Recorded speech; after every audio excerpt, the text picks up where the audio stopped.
முருகா முருகா முருகா. திருவனைக்காவல் மேற்கு வாசல் கட்டகோபுரத்துக்கு கீழே ஒரு முருகர் இருக்கார், முருகர் கோயில். இந்த முருகர் கோயிலில் இருக்க முருகர் வந்து சுப்பிரமணியராக முருகர் இருக்கார். இந்த சுப்பிரமணிய முருகர் வந்து இந்த மாதிரி இருப்பார். இதே முருகர் வந்து நேற்று காவேரி கரையில் ஒரு முருகர் போய் பார்த்தேன். இதே முருகர் அங்கே காட்சி கொடுத்தாரு, அங்கேருந்து எடுக்கப்பட்டது.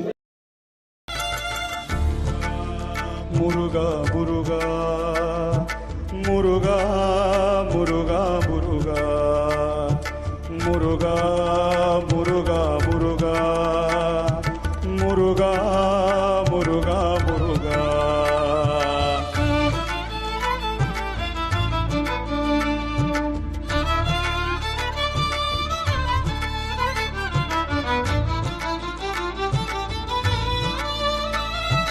கண்மூடினான் ஓம் என்றதும் உனை காண்கிறேன்.